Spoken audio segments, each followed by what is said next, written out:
Change has been and must continue to be a fundamental reality of Jewish life.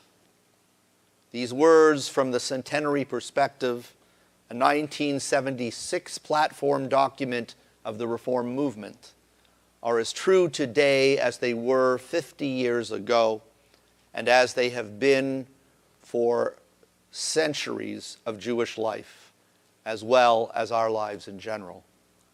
For here we are in January of 2026, near the beginning of a new year. And last week in the Torah as well, we began a new book, the book of Exodus.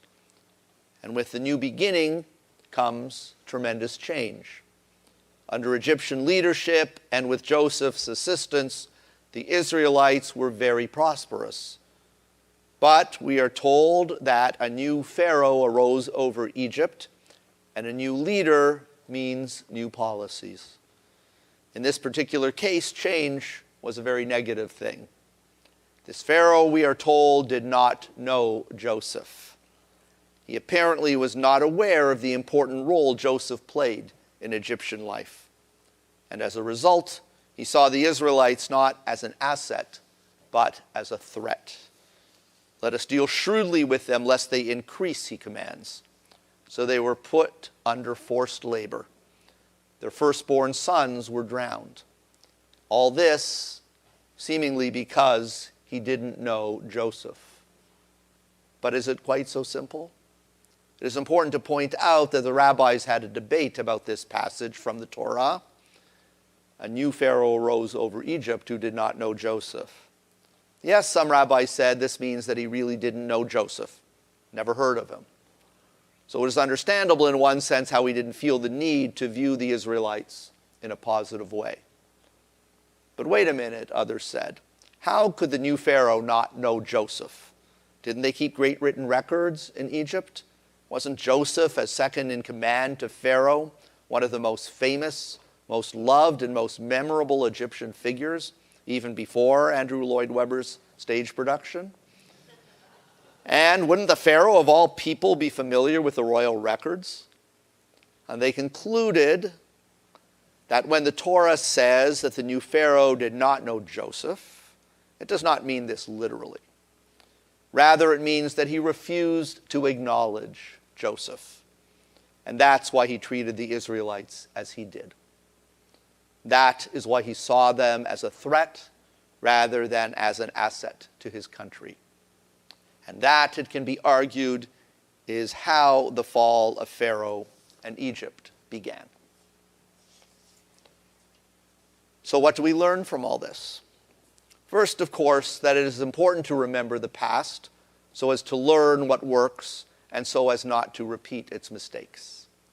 But, I would add, it is also extremely important not only to remember in a literal sense, but also to acknowledge the importance of what has happened. We live in a culture of instant gratification. From fast food restaurants to high-speed internet to microwave meals, we live for the now and don't want to wait for things. Nor very often do we want to take the time to reflect on what has already occurred, for that, as the saying goes, is history. And while we are bombarded with platitudes like, the past is history, the future is a mystery, but now is a gift, that's why it's called the present.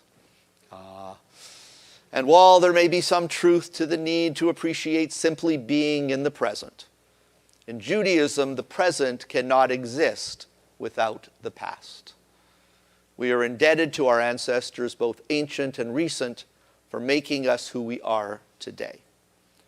We have a sacred obligation to remember the heroes of our people and all peoples, as well as those who lived ordinary lives but formed an important link in the chain of tradition.